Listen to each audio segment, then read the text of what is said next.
Assalamualaikum warahmatullahi wabarakatuh. Kita kembali belajar OSN Fisika. Pada chapter 7 kita masih melanjutkan pembahasan soal-soal pusat massa, momentum, dan tumbukan linier. Semoga kita selalu diberikan nikmat kesehatan, juga keluarga kita, sehingga kita dapat beraktivitas kembali seperti biasanya. Semoga paparan video ini dapat membantu dan mempermudah belajar siswa pada OSN Fisika, pusat massa, momentum, dan tumbukan linier. Kita bahas pada soal yang pertama. Sebuah bola uniform mempunyai rongga di dalamnya. Rongga ini menyentuh permukaan bola persis menyentuh pusat bola. Dengan diameter rongga adalah R. Jari-jari adalah R. Jadi yang kalau tidak berongga ini memiliki jari-jari R, kemudian pada yang berongga ini memiliki diameter R. Massa bola jika tidak ada rongga adalah M besar. Dan pusat koordinatnya adalah pusat bola tanpa rongga. Pertanyaan yang A. Nyatakan massa dalam M dan pusat massa dalam R dari bola tanpa rongga. B. Nyatakan massa dalam M dan pusat massa dalam R jika berongga. Kemudian yang C, nyatakan massa dalam M dari bola dengan rongga. Yang D, berapa jarak pusat massa bola berongga dari pusat bola dalam R. Yang E, hitunglah gaya gravitasi yang dirasakan oleh M ini M kecil akibat bola berongga. Nyatakan dalam G, M besar, M, D, dan R. Kita bahas bersama-sama.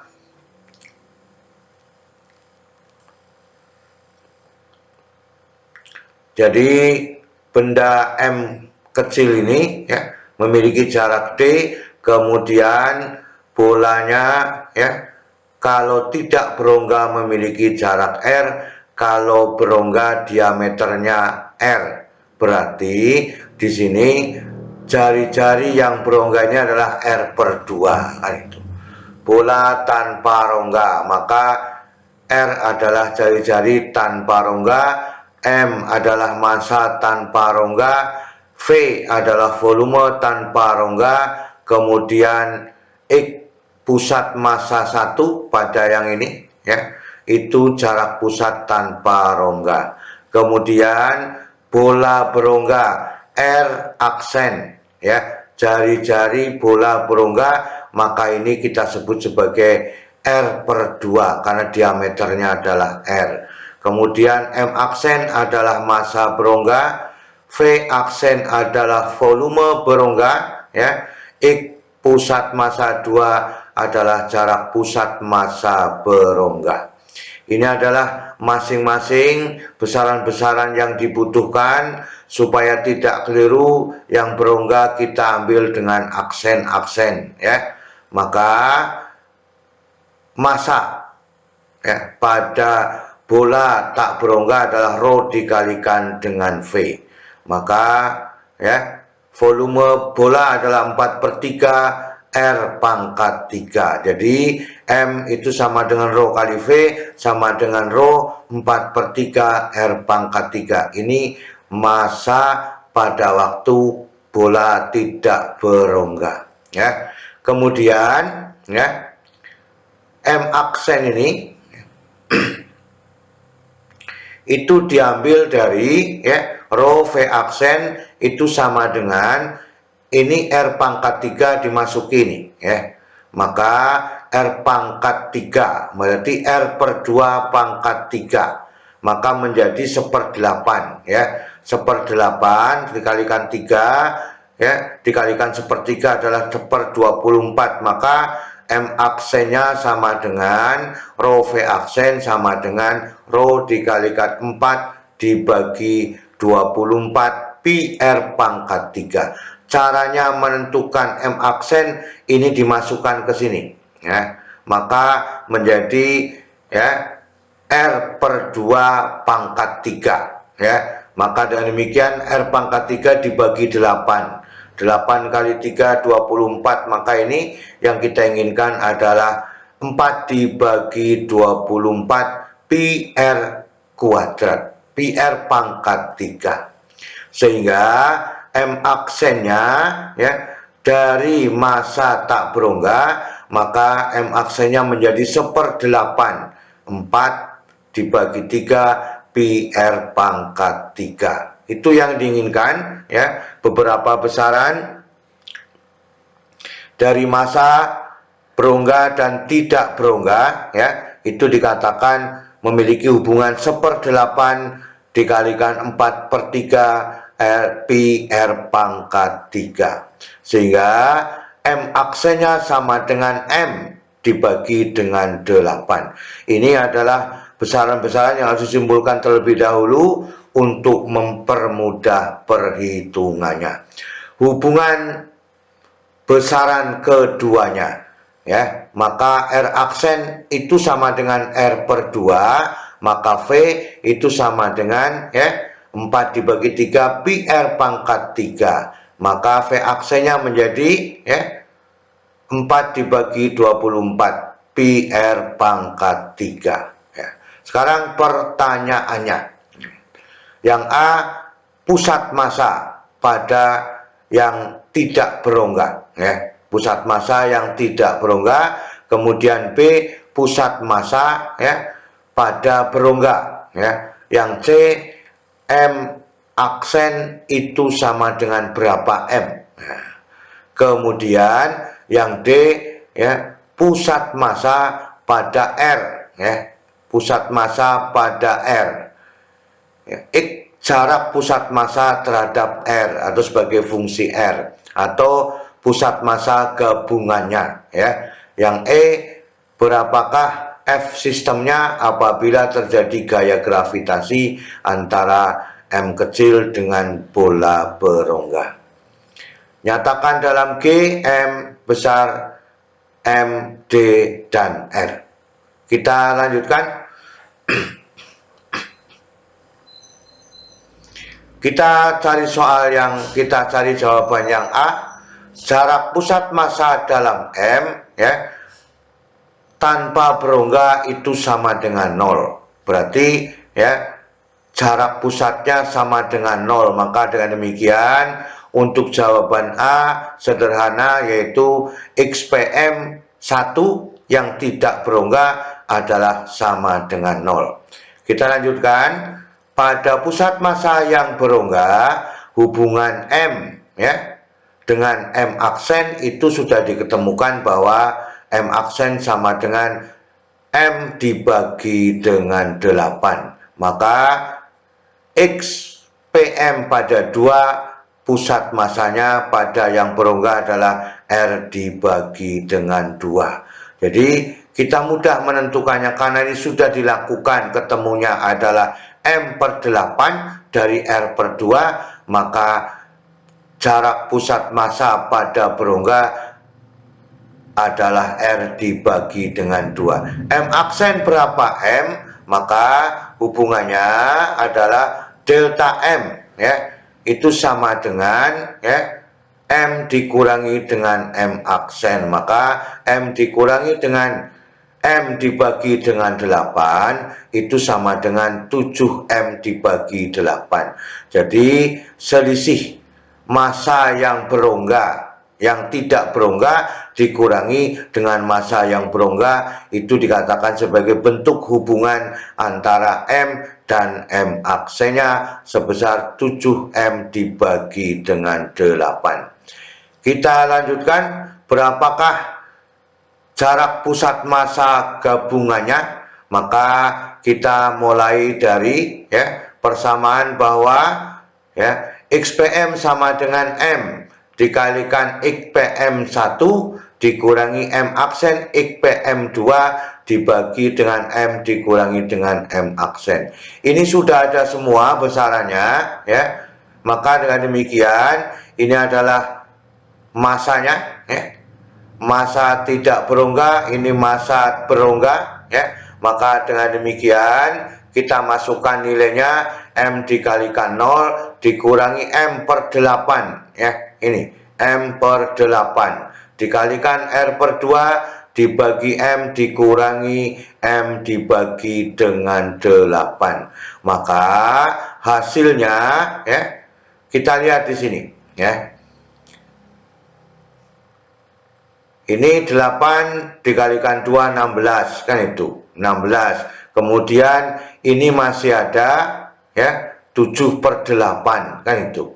Maka dengan demikian jarak pusat massa gabungannya adalah negatif R dibagi dengan 14. Ini 1 per 16, ini 1 per 8, masih ada 7 per 8, kan itu, ya. Maka dengan demikian hasilnya R dibagi 14 bertanda negatif. Inilah yang kita inginkan, ya, posisi pusat massa gabungannya. Kita lihat pada yang E, ya. F sistemnya adalah gaya tidak berongga dikurangi dengan gaya berongga.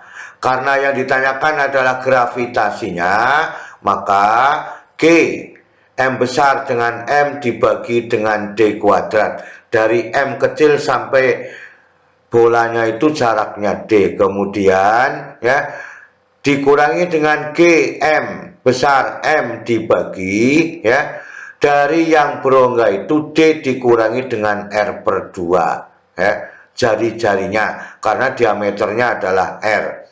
Sehingga kita lihat penyelesaiannya, G M besar M dibagi 8 dikalikan dengan D dikurangi R dibagi 2 dikuadratkan.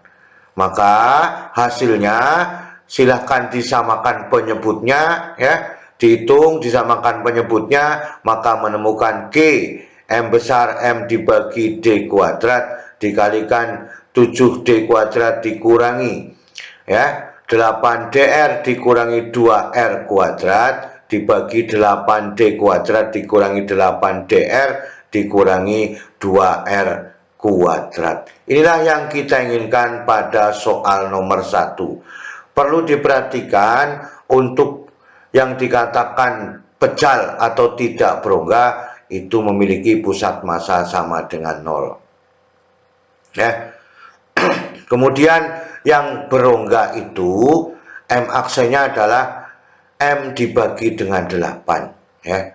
R per 2 sehingga menemukan M dibagi 8. Maka kita bisa menentukan R per 2 adalah pusat massa pada yang berongga. Inilah pada soal nomor 1. Kita lihat pada soal nomor 2. Sebuah bola dengan radius R menggelinding horizontal tanpa slip, ya, pada 2 buah rel sejajar berjarak R per 2. Bola menggelinding, ya, tegak lurus, ya, tegak lurus terhadap bidang kertas, ya. Tegak lurus pada bidang kertas. Ini gambarnya yang kita inginkan. Pertanyaan A, gambarkan kondisi tersebut dalam tampak depan dan tampak samping. Tentukan titik manakah pada bola yang memiliki kecepatan sesaat maksimum. Jadi kalau ini berputar, ya, atau menggelinding, kapan pada waktu, ya, titik di mana pada waktu kecepatannya maksimum. Cari besarnya kecepatan maksimum di atas jika pusat massa bola memiliki kecepatan V. Nah, itu yang kita inginkan. Pembahasannya, ya, gambar kondisi tersebut dalam tampak depan dan tampak samping. Ini adalah tampak depan, ini adalah tampak samping. Malah kalau kita lihat, ya, ini adalah bentuk jari-jari kita sebut dengan H karena kita menginginkan adanya kecepatan sesaat maksimum. Maka dengan demikian ya, ini adalah jaraknya R/2 ya, jaraknya R/2 ya. Maka dengan demikian ini jarak AB-nya adalah R/2, maka dibagi 2 lagi menjadi R/4 ya. Ini AB R/2, maka A sampai H adalah R dibagi dengan 4. Artinya pada waktu inilah kita bisa mengatakan nanti ada kecepatan maksimum sesaat ya. Kemudian tampak di samping R, maka dengan demikian VPM ya, V pusat massa ini searah dengan kecepatan maksimum. Artinya pada gambar depan ini kecepatan maksimumnya pada waktu memiliki R sama dengan H. Ini V maksimum searah dengan VPM-nya, V pusat massanya.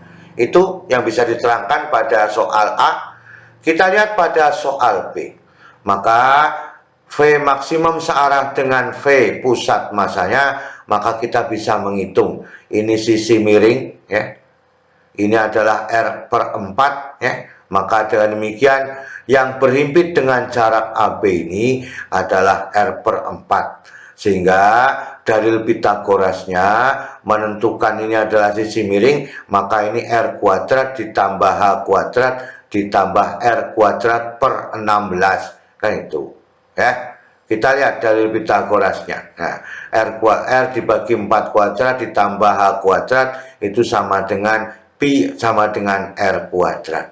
Ini adalah R kuadrat per 16 ya. Sama saja H kuadrat sama dengan R kuadrat dikurangi ya, R dibagi dengan 4 dikuadratkan. Ini R kuadrat per 16, maka sisanya tinggal 15 per 16.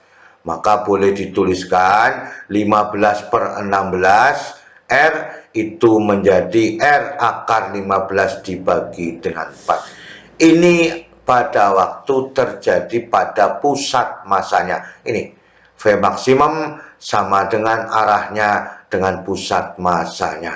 Sehingga titik yang memiliki kecepatan maksimum adalah H sama dengan R akar 15 dibagi dengan 4 ya.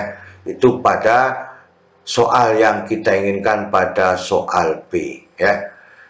Maka dengan demikian pada soal B besarnya kecepatan maksimum ya jika pusat massa bola memiliki kecepatan V. Kita lihat ya, V sama dengan VPM ya, ini ya, searah ya. Maka ya VPM sama dengan ya, ini adalah bentuk dari ya, hubungan antara kecepatan linear dan kecepatan sudut. Maka V sama dengan omega dikalikan dengan R ya. Maka VPM sama dengan omega dikalikan dengan H. Sehingga VPM dibagi dengan H ya. Kita lihat di sini. H sama dengan R akar 15 per 4, maka W sama dengan VPM dibagi dengan H, dibalik di sini, maka menjadi 4V dibagi R akar 15. Kita lanjutkan kecepatan sudut ya, omega selalu sama dengan ya kecepatan sudut di puncak bola ini ya. Maka dengan demikian V maksimum sama dengan VM-nya. Maka kecepatan maksimum VM diperoleh ya dari mana? Dari R ditambah dengan H. Ini adalah R-nya, ini adalah H-nya. Supaya kecepatannya maksimum. Maka dengan demikian ya, omeganya adalah 4V dibagi dengan R akar 15 dikalikan dengan R ditambah R akar 15 dibagi 4 ya. Kita ambil penyebutnya juga boleh. Maka dengan demikian ini menjadi ya ini menjadi 4R ya, 4R 4R ditambah R akar 15 dibagi 4. Maka 4 dibagi 4 1, sehingga masih ada akar 15-nya. Ya, maka V maksimumnya sama dengan ya 4 akar 15 dibagi akar 15V. Ya, sehingga ya kalau ini dibagi menjadi 1, maka ini dikalikan ya, dikalikan akar 15 dibagi akar 15. Maka kalau diambil faktornya tadi, maka V maksimum sama dengan akar 4 akar 15 ditambah 1 dikalikan dengan V. Inilah pada soal nomor 2 dan keseluruhannya. Semoga kita bisa memahami dan dapat menyelesaikan persoalan-persoalan pada pusat massa, momentum, dan tumbukan linier. Selalu semangat belajar. Terima kasih. Wassalamualaikum warahmatullahi wabarakatuh.